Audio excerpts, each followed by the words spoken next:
안녕하세요. 올랜도 캠입니다. 오늘 또 시황 분석과 더불어서 종목 분석해보는 시간을 갖도록 하겠습니다. 자, 오늘 시장 한번 보겠습니다. 다우가 0.5% 상승했고 나스닥이 0.09%, S&P 500이 0.17%, 러셀이 0.94%로 상당히 많이 상승했죠. 자, 아침장을 본다면 유가가 많이 한 2% 뛰면서 주가는 좀 하락되면서 출발했습니다. 그랬던 이유는 이란 정부가 원자로를 갖다가 해외로 반출하지 못하겠다 강경하게 나오면서 좀 하락을 했다가 오장 들면서 주가가 많이 뛰었죠. 자, 그랬던 것을 이때 유가가 많이 하락을 했습니다. 자, 다른 것보다 이란과 협상이 좀 잘 진행이 되고 있다. 저렇게 하면서 주가가 좀 왔다 갔다 하는 그런 가운데 있죠. 자, 그런 가운데 있기 때문에 이렇게 주가가 왔다 갔다 하는 이유는 결론을 따는 지금 유가에 따라서 주가가 춤을 추고 있다. 자, 유가가 아무래도 이때부터 내려가기 시작하니까 금리가 꺾이면서 자, 러셀이 가장 많이 튀는 그런 모양을 보여줬다. 그렇게 보면 되겠죠. 그래서 시장이 왔다 갔다 많이 하고 있는데 자, 결론적으로 봐서 계속해서 실적이 좋다면 주가는 계속해서 갈 수 있습니다. 물론 약간의 차익 실현이 있어서 약간의 조정은 있겠지만 이 조정의 깊이가 그렇게 깊다고 생각하지는 않고 있습니다. 자, 오늘 하루 동안 맵을 보시게 되면 엔비디아가 실적이 상당히 좋았음에도 불구하고 주가가 지금 하락되고 있죠. 반대로 마이크론 테크놀로지라든지 이쪽 있죠. 샌디스크라든지 웨스턴 디지털 이쪽 메모리 쪽으로 계속해서 자금이 몰리고 있다는 겁니다. 원래는 이쪽으로 자금이 들어가야 되는데 이쪽에 갈 자금들이 이쪽으로 계속해서 몰리고 있는 모양이 나타나고 있다. 이렇게 보시면 되겠고 뭐 반도체 장비 이런 것들은 꾸준하게 올라가고 있다. 이렇게 말씀드릴 수 있겠죠. 자, 소프트웨어는 아직까지는 그렇게 힘을 못 받고 있고 전반적으로 시장 자체에서 기술주의 대형 우량주들은 약간은 차익 매물이 나타나면서 주가가 많이 올라가지는 못하고 있다. 이렇게 말씀드릴 수 있겠죠. 월말 실적이 안 좋아서 코스코도 덩달아서 좀 안 좋은 모양이 있었고 자, 아무래도 실적 자체가 소비를 일단 좀 줄이는 거 아니냐. 자, 가처분 소득 즉 말해서 기름값이 올라가다 보니까 좀 소비를 줄이는 거 아니냐. 그런 것들 때문에 좀 하락이 됐다. 이렇게 보시면 되겠죠. 그래서 전반적으로 다우가 좀 상승했습니다. 헬스케어라든지 이런 것들이 좀 상승되고 있고 유틸리티 있죠.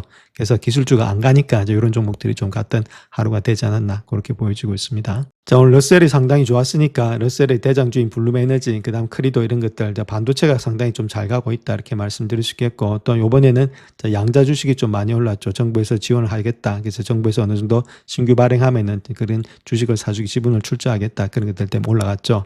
자, 그다음에 일단 다른 것보다는 에너지는 좀 하락했고 거의다가 일단 상승했던 그런 모습이었다. 오늘 장에서는 러셀이 가장 좋았다 이렇게 말씀드립니다. 자, 그래서 하루 동안의 퍼포먼스를 보시게 되면 안 갔던 종목은 컨슈머 디펜스하고 에너지 있죠. 근데 월마 때문에 안 갔고 11개 섹터 중에서 9개니까 아직도 상당히 양호한 편에 있다. 이렇게 보면 되겠죠. 그래서 그 위에 항상 테크놀로지가 상위권에 있다는 겁니다. 그만큼 매수세가 계속해서 들어오고 있는 것이 테크놀로지 쪽이다. 자, 그렇게 보시면 되겠습니다. 자, 오늘 유가부터 한번 보겠습니다. 브렌트유는 0.79% 하락한 104.3을 기록하고 있고 크루드 오일 같은 경우는 1.51% 하락한 97.55를 기록하고 있는데 아침장에서 좀 많이 올라갔습니다. 자, 아무래도 원자료를 갖다가 해외로 반출 못한다. 이란 정부의 입장을 밝힘으로 해서 유가가 뛰었다가 갑자기 일단 오후장이 되면서 서서히 조금 녹아지면서 유가가 하락되고 있었다.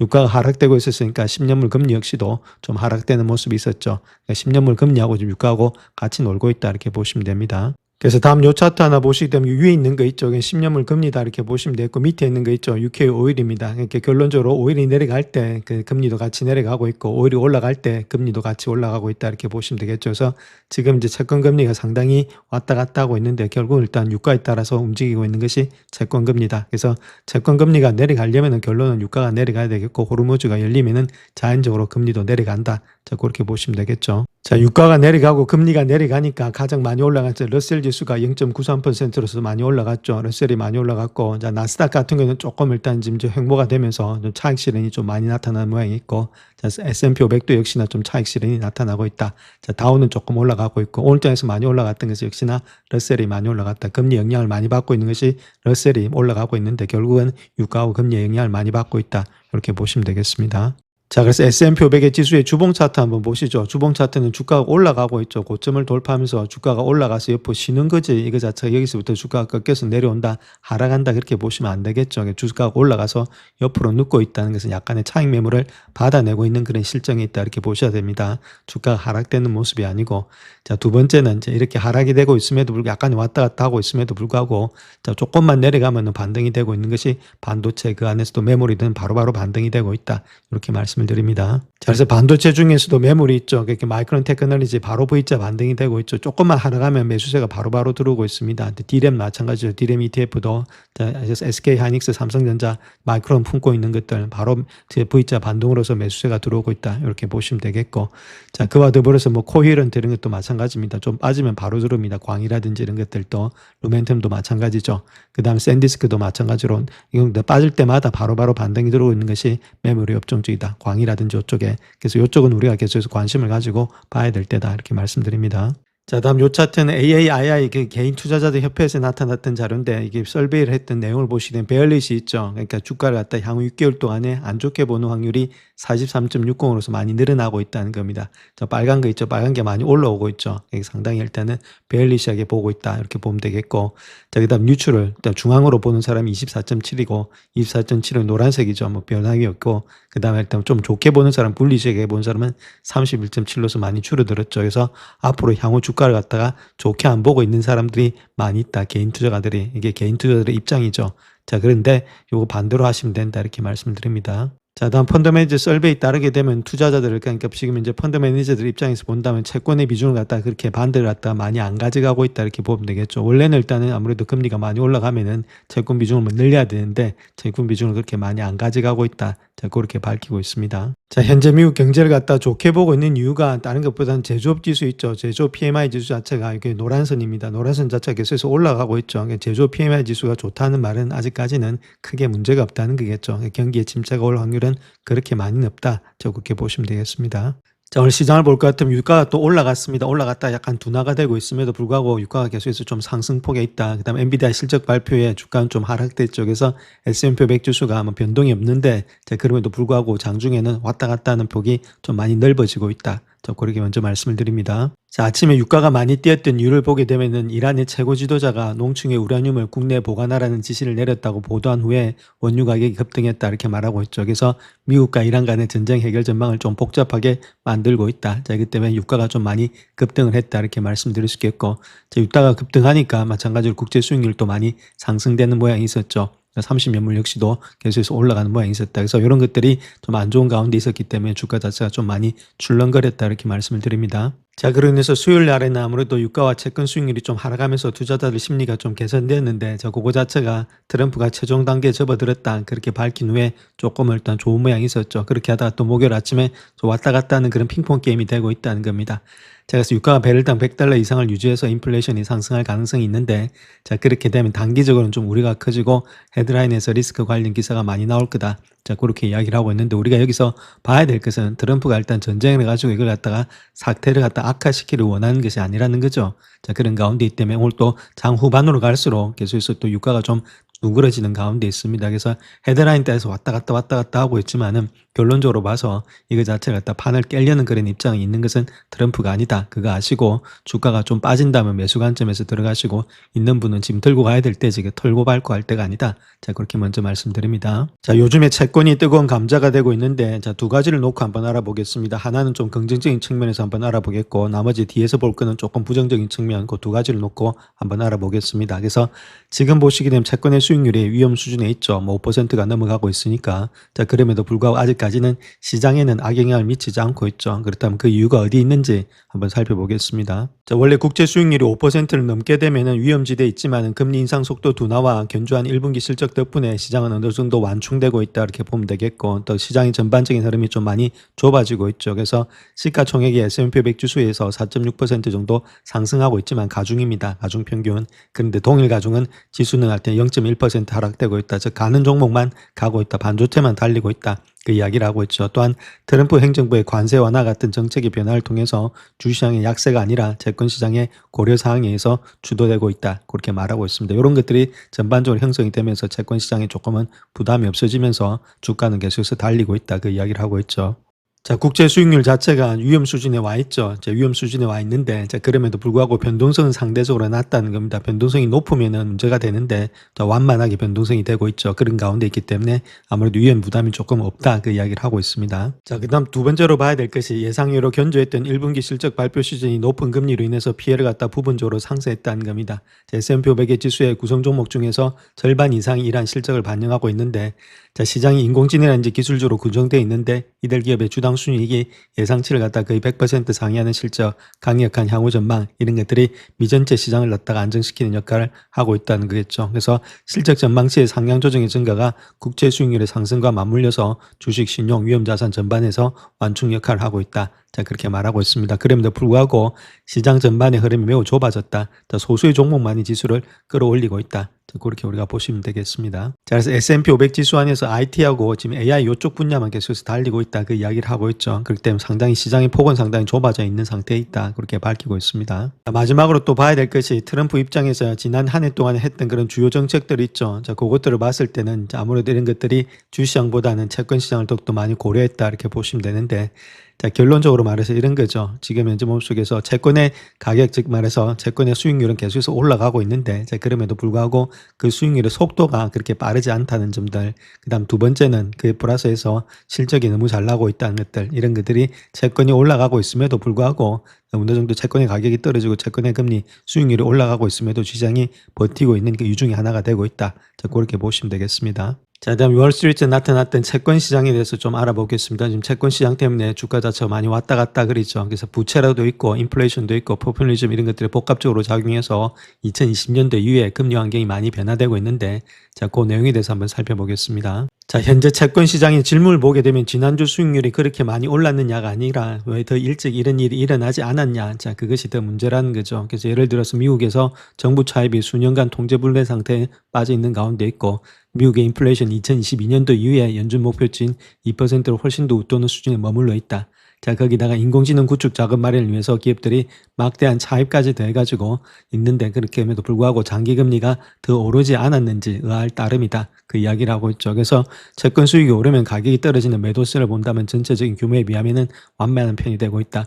30년물 국채 수익률이 화요일에 5.18%, 19년 만에 최고치를 기록했는데, 더 주목받고 있는 것은 10년 만기 국채 수익률이 4.67로서 2023년도 10월보다도 낮았다는 거죠. 그래서 두 수익률 모두 호르무즈 해협을 통한 그런 원유 흐름 재개에 대한 기대감으로 인해서 또 반등이 되고 있다. 그렇게 말하고 있죠. 그래서 훨씬 더 많이 올랐어야 되는데 지금 안 오른 게 더 이상하다. 자, 그 이야기를 하고 있습니다. 자, 그래서 다음 요 차트 하나 보시게 되면 요건 일단 30년물이고 밑에 있는 건 10년물이죠. 여기 있는 것은 또 페더럴 펀드 레이트다 이렇게 보시면 되는데, 원래는 금리가 이렇게 같이 올라가면은 같이 이렇게 올라가는 게 정상인데, 지금 이제 도리어 금리는 올라가고 있고 계속해서 펀드 레이트는 내려가고 있으니까 이제는 금리 인상해야 될 때 아니냐.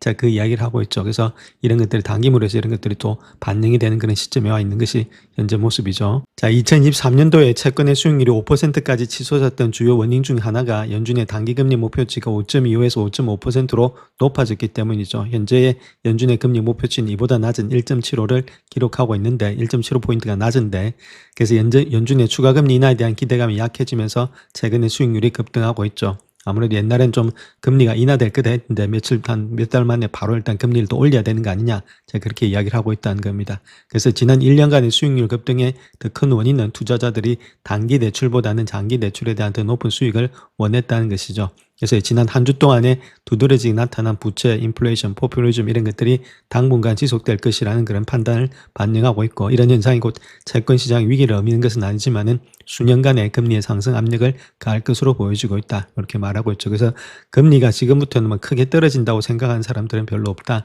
자, 그 이야기를 하고 있습니다. 자, 그 다음 또 우리가 국채를 알기 위해서는 좀 재정 적자가 어떻게 되고 있는지도 알아내야 되는데, 연방 예산이죠. 이건 GDP 대비해서 얼마만큼의 연방 예산이 되고 있느냐. 적자폭이 계속해서 늘어나고 있습니다. 마이너스 6%.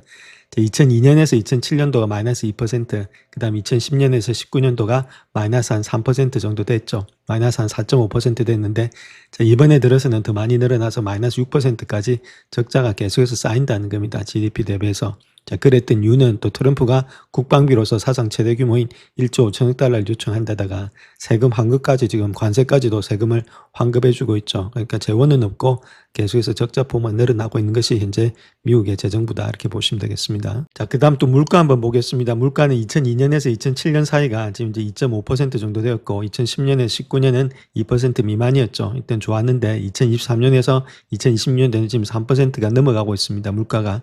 자, 물가가 올라가고 있다는 말은 여기서 금리를 낮추기가 힘들다는 이야기 되겠죠. 물가를 잡기 위해서는 돈의 가치를 늘려야 되니까 물가가 높다는 말은 상품의 가치가 높으니까 그 가치를 내리려면은 돈의 가치도 높아야 된다. 돈의 가치가 높으려면은 금리를 올려야 되는 입장이 있다는 겁니다. 근데 금리를 지금 트럼프 같은 경우는 인하하려는 그런 입장이 있죠.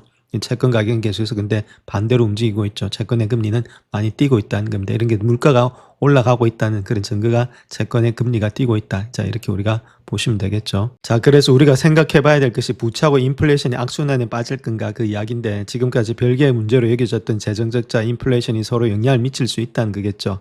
생활비 상승에 대한 불안감 이런 것들이 정치인들의 인기를 떨어뜨리고 있고 이러면서 정부 지원금 삭감이라든지 세금 인상안을 제안하는 데는 더욱더 소극적이 됐다. 이렇게 해야만이 재원을 갖다가 땡겨서 아무래도 부채를 갚고 일할 건데 이런 걸 하질 못한다는 겁니다. 그래서 연준이 반복적으로 금리를 인상해야 된다면은 재정 적자가 더 가중된다는 거겠죠. 그래서 책임 있는 예산위에는 최근에 금리 인상이 1년 동안 지속될 경우에 향후 10년간의 재정 적자가 2천억 달러가 증가할 것으로 추정되고 있고 지주자들은 중앙은행의 금리 인상을 갖다 억제하도록 압력을 가할 수 있다. 그래서 결국은 인플레이션 상승으로 이어질 수 있다. 이렇게 보면 되겠죠.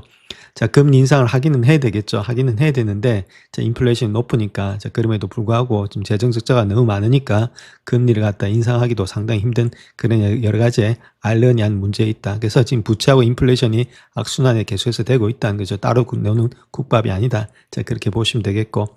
또 하나 봐야 될 것은 자, 금요일에 연준 의장으로 취임한 케빈 호시 같은 경우에는 인공지능이 생산성을 높이고 비용을 절감할 수 있을 것이다. 자, 그렇게 생각하고 있죠.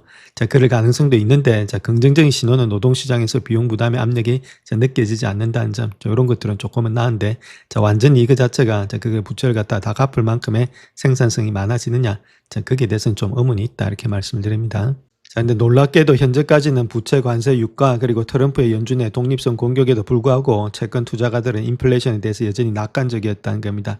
향후 몇 년 후에는 인플레이션이 2%로 돌아갈 거다 그렇게 예상을 했죠. 자, 그런 것들이 좀 아무래도 워시 총재에 대한 고무적인 신뢰 표시가 되고 있는데 자, 중요한 것 자체가 부채란지 포퓰리즘, 인플레이션이 복합적으로 작용하는 상황에서 자, 그것이 아무래도 또 금리 인상이 불가피할지도 모른다. 그렇게 보면 되겠지만 아직까지는 아닌데 자, 가장 중요한 유가가 계속해서 이 자리에 머물고 있는지 아니면 좀 있으면 내려올지 거기에 따라서 금리 인상은 좀 결정되지 않겠나 그렇게 보여지고 있습니다. 자, 엔비디아가 요번에 실적도 좋았고 가이던스도 좋았죠. 그럼에도 불구하고 목요일날 시장을 갖다가 상승을 견인하지 못한 이유가 어떤 것이 있는지 자, 거기에 대해서 한번 살펴보겠습니다. 자, 엔비디아가 2027년도 1분기 실적에서 예상치를 크게 상회하는 순이익과 매출을 기록했죠. 다 비트를 했고 뿐만 아니라 800억 달러 규모의 자사주 매입을 하겠다.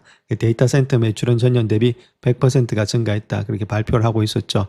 자, 그럼에도 불구하고, 자, 다른 것보다는 지금 이제 주가 자체는 1% 정도 하락이 되고 있는데, 자, 월가 여러 가지 리서치라든지 하우스 같은 입장에서 본다면 뱅크 오브 아메리카, 제프리츠, 번스타인, 웨드부시, 에브코 ISI 등 여러 곳에서 지금 이제 목표 주가를 갖다가 다 상향 조정했고, 250달러가 가장 일단 낮은 수치고, 기본적으로 많은 것은 지금 500달러까지 보고 있습니다. 그러니까 평균적으로 한 300달러는 보고 있음에도 불구하고 계속해서 주가는 오늘장에서 흘러내리고 있다. 이렇게 보시면 되겠죠. 자, 이번 시장에서 좀 미온적인 반응을 보인 이유는 결론적으로 메모리 관련 주식이 강세를 보이고 있다는 겁니다. 모건 스탠리에서 이야기하고 있기를 기본적으로 엔비디아는 지속적인 실적 호조, 그 다음에 가격 인상에 익숙해져 있다. 자, 그로 인해서 GPU라든지 컴퓨팅 업체인 엔비디아 브로드컴보다는 메모리라든지 범용의 부품 공급 업체, 그러니까 마이크론, 샌디스크, 삼성, 하이닉스 이런 데 대한 선호도를 더욱더 강화하는 것으로 보여지고 있다.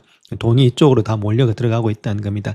그러니까 이쪽이 가지를 않고 있다. 그렇게 말씀드릴 수 있겠고. 자, 그렇던 이유는 지금 이제 이쪽도 뭐 가격이 계속해서 뛰고 있고, 또 원자재 가격 자체도 다 뛰고 있으니까, 자, 앞으로 지금 계속해서 쇼티지가 많이 난다. 자, 그래서 이쪽으로 자금이 다 몰려 들어가고 있기 때문에 엔비디아가 조금은 지금 이제 시장에서 그렇게 환영을 받지 못하고 있다. 그렇게 보시면 되겠습니다. 자, 그래서 하우스 중에서도 가장 일단 안 좋게 보고 있는 것이 도이치뱅크입니다. 보유등급 중에서 255달러를 주고 있다 이렇게 말하고 있는데 목표가는 220달러에서 좀 상향 조정되어 있다 이렇게 말하고 있고, 자, 엔비디아는 하이퍼스케일러의 자본 지출을 능가하는 성장을 이룰 수 있다. 그렇게 믿고 있고, 특별히 하이퍼스케일러의 자본 지출은 엔비디아의 미래 성장의 제약 요인으로 작용되고 있는데, 그로 인해서 주가에도 좀 부정적인 영향을 미치고 있다. 자, 그렇지만은 젠스타운 같은 경우에 있어서는 자, 이 관련된 수요가 연간에 수조 달러 그리고 계속해서 증가 중에 있고, 자, 엔비디아는 하이퍼스케일러뿐만 아니라 AI 클라우드 산업 기반의 기업 고객들, 자, 이런 것들이 시간이 지남에 따라서도 더 빠르게 성장하고 있다. 그래서 기존 제품 GPU라든지 네트워킹 이런 것들을 판매함으로써 수요를 활용할 수 있다. 자, 그렇게 강조를 하고 있죠. 또한 엔비디아는 급속히 성장하고 있는 시장인 에이전트 AI 수요의 독립적인 CPU, 베라 이런 것들을 판매해서 성장을 더욱더 가속화할 것으로 예상이 되고 있다.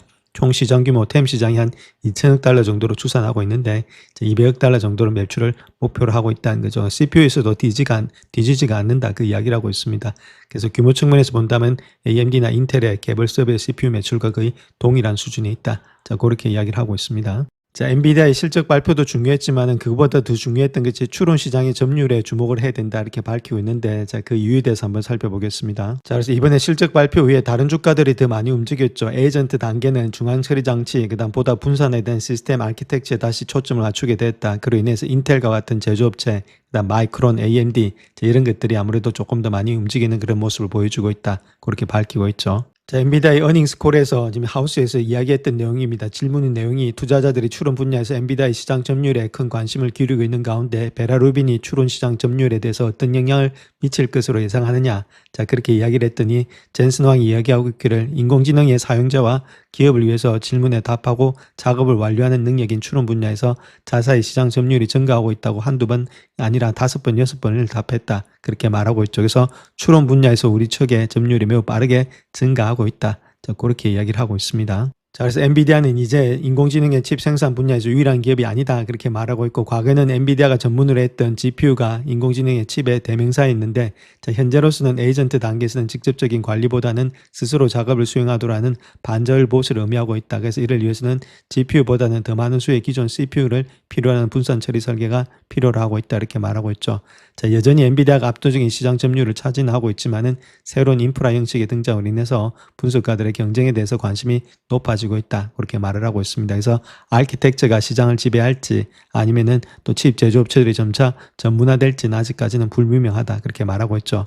그래서 알파벳의 TPU라든지 아니면 아마존의 트리미엄, 또 AMD라든지 이런 게 신규 업체에서 세라브라스 이런 제품과 함께 사용되고 있다. 그래서 시장이 어떤 식으로 갈지는 아직까지는 알 수가 없다. 그 이야기를 하고 있습니다. 자, 그럼에도 불구하고 젠슨 왕은 엔비디아의 차세대 베라 루빈 칩의 플랫폼의 생산 여력이 올해 말 출시 전에 이미 한계에 도달한다. 그렇게 말하고 있죠. 그래서 베라 루빈이 수명 기간 내내 공급 부족 현상으로서 지속될 것으로 예상이 되고 있다. 그래서 분석가들은 CPU나 메모리 수요가 조만간 감소할 것으로는 예상하지 않는다. 이 분야는 계속해서 증가된다. 그 이야기를 하고 있죠. 그래서 서버 CPU 수요가 급격히 증가하면서 기존의 서버는 물론 AI 서버, 그 GPU, CPU의 헤드 노드라든지 이런 것에 대한 수요도 증가하고 있다. 결론은 에이전트인 AI가 주요 동력이다. 자, 이렇게 UBS에서 이야기를 하고 있습니다. 자, 오늘 IBM과 컴퓨터 주식이 많이 급등을 했죠. 그 이유가 트럼프 행정부의 자금 지원 합의 소식에 따라서 자, 그렇게 됐다 이렇게 밝히고 있는데 그 내용에 대해서 한번 살펴보겠습니다. 자, 미국의 상무부가 양자 컴퓨팅 기업 10곳에 자금 지원을 확정하자 관련 주식들이 급등했다 이렇게 말하고 있고, IBM은 미국 상무부로부터 각각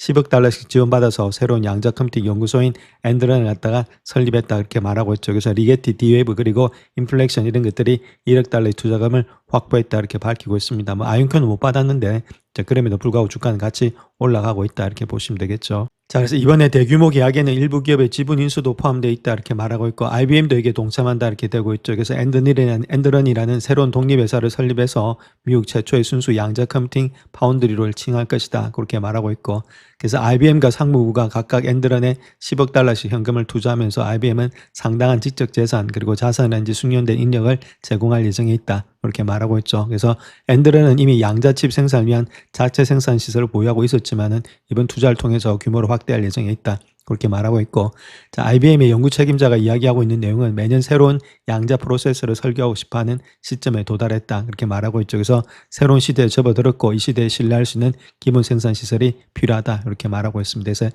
양자는 좀 멀리 보면서 우리가 투자해야 될 분야 중에 하나다 이렇게 말씀드립니다. 자, 그래서 지금 IBM 주가도 한 7% 상승하고 있고, 아이온큐 주가가 한 10%, 리게티 20%, 그 다음 D웨이브도 한 20% 이상이 다 상승되고 있다. 이렇게 말씀드릴 수 있겠죠. 그래서 특별히 리게티하고 D웨이브는 모두 2022년도에 칩스 그런 계약법에 따라서 신기술 연구를 촉진하기 위한 1억 달러 자금을 지원받기 위해서 정부와 영향서를 체결되어 있는 상태에 있죠. 그래서 그 협약에 따라서 D웨이브는 상무부에 1억 달러 상당의 보통주를 발행해서 정부가 지분을 확보하게 된다. 리게티 역시도 상무부가 총 지원금액에 상환하는 수준으로 리게티 지분도 확보한다. 자, 그렇게 이야기를 하고 있죠. 그렇게 됐을 때는 아무래도 주가 자체는 더 많이 갈 수 있다. 이렇게 보시면 되겠죠. 자, 그다음에 스펙을 통해서 인수합병된 인플렉션이 있죠. 그것도 31% 정도 급등되고 있다 이렇게 말하고 있는데, 이제 1억 달러 규모의 이번 계약은 인플렉션의 기존 사업을 기반으로 하고 있다 이렇게 말하고 있습니다. 그래서 미국 정부 특히 국가 안보라든지 국방 분야에서 활발한 협력을 해왔다. 자, 그렇게 일단 인플렉션의 CEO가 이야기하고 있는데, 2007년 창립 이후부터 시작해서 정부 고객과 협력해왔고 양적 컴퓨팅을 향후 10년간 가장 중요한 국방 기술로 보고 있다. 자, 그렇게 이야기를 하고 있죠. 자, 그만큼 중요한 기술이니까 우리가 조금 초창기 때 조금은 일단은 우리 가진 돈이 한 5% 미만으로 일단 투자하셔서 길게 보시면서 들고 가는 전략들이 필요하지 않나 그렇게 보여지고 있습니다. 자, 그래서 지금은 이제 그렇게 했던 절차를 본다면 아주 엄격한 절차였다. 자, 그렇게 이야기를 하고 있고 기술적인 측면에서 적합한 파트너를 선정하는데 집중하는 모습을 높이 평가하고 있다. 그렇게 말을 하고 있죠. 또 D웨이브와 마찬가지로 인플렉션 역시도 계약 체결이 확정되면은 상무부에 1억 달러 상당의 보통주를 발행한다. 자, 그래서 아무래도 이런 것들을 국가가 지금 매입한다 그 이야기를 하고 있죠. 그래서 주식 발행가는 시장가 대비해서 15% 할인된 가격으로 일단 정부에서 사주게 된다 그 이야기를 하고 있습니다.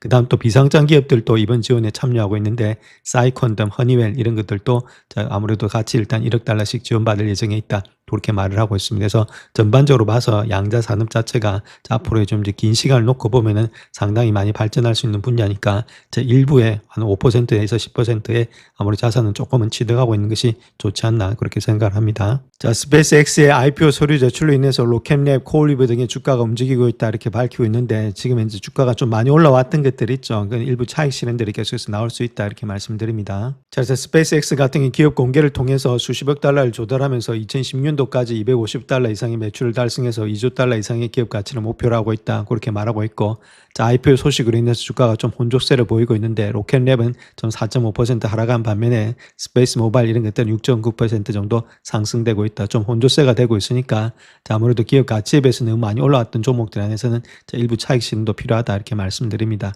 또한 스타링크는 2025년도에 114억 달러의 매출, 그 다음 62% EBITDA 마진을 창출할 것으로 예상되는 반면에 스페이스X 초기 EBITDA는 6억 5,300만 달러였죠. 이런 것들이 거의 다가 지금 이제 이익이 많이 나타나고 있는 것은 스타링크 그쪽에서 이익이 많이 나타나고 있다. 자, 그렇게 보시면 되겠습니다. 자, 그래서 매출의 현황을 볼 것 같으면은 스페이스X의 발사 사업이 있죠. 그래서 2015년도에 조정된 EBITDA가 6억 5,300만 달러를 기록했지만 2022년도에 12억 달러에 비해서는 좀 감소한 수치에 있다. 그러니까 발사 사업은 조금은 감소돼 있다 이렇게 말씀드릴 수 있겠습니다. 자, 그에 반해서 스페이스X의 스타링크는 2025년도까지 114억 달러의 매출을 올릴 것으로 예상이 되고 있다. 스타링크가 다 돈을 번다는 이야기입니다. 그래서 조정 EBITDA 이익률이 62%에 달할 것으로 예측이 되고 있다. 그렇게 이야기를 하고 있죠. 그래서 두 가지 분야에서 돈을 벌고 있는데 이쪽 분야가 스타링크가 훨씬 더 돈을 많이 벌고 있다. 자, 그 이야기를 하고 있죠.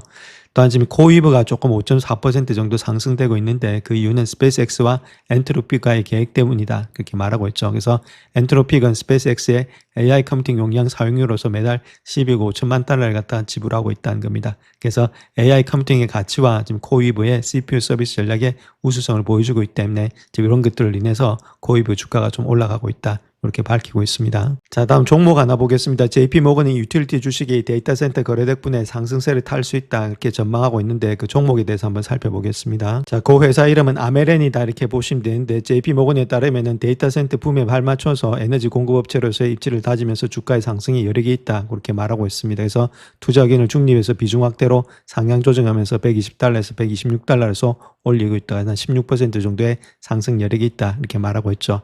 데이터 센터 관련된 데이터가 축적됨에 따라서 자, 회사의 성장 전망에 대해서 확신이 더욱더 커지고 있다. 그래서 EPS가 상승세로 전환될 가능성이 많이 있다. 자, 그렇게 이야기를 하고 있습니다. 자, 그래서 아메렌 같은 경우에서는 일리노이와 미주리에 지금 데이터 센터에 전력을 공급하는 계약을 체결했다. 그렇게 말하고 있습니다. 그것이 성장을 견인할 것으로 예상이 되고 있는데, 특별히 미주리주 같은 경우에 있어서는 데이터 센터의 친화적인 규제 덕분에 이번 계약이 매우 유망하다. 그렇게 밝히고 있죠. 특별히 대용량 요금제, 요금 설계 등이 경제성과 모든 이해관계자에게 도움이 되는 건설적인 규제 환경을 갖춘 미주리주에게 아주 깊은 인상이 되고 있다. 그렇게 말하고 있고, 일리노이주 같은 경우는 최근 몇 년 동안 요금 체계를 재조정하면서 안정세를 유지하고 있다. 이렇게 말하고 있죠. 미주리주는 주지사 선거가 없어서 상대적으로 안정적인 정치적 환경을 제공하고 있기 때문에 자, 많은 주에서 흔히 볼 수 있는 헤드라인의 장식을 하는 선거 관련 소음이라든지 이런 불확실성이 없다. 이렇게 밝히고 있습니다. 자, 그런 가운데 있던 이런 것들이 좀 상승의 추세가 있다. 이렇게 밝히고 있죠. 그래서 아메렌 같은 경우에 있어서는 18명이 일단 레이팅을 주고 있는데 4명이 스트롱 바이고 5명이 바이다 이렇게 밝히고 있죠. 그래서 지금 이제 에버리지는 119불 한 120불 정도 주고 있다. 에버리지 프라이스는 자, 그렇게 밝히고 있습니다.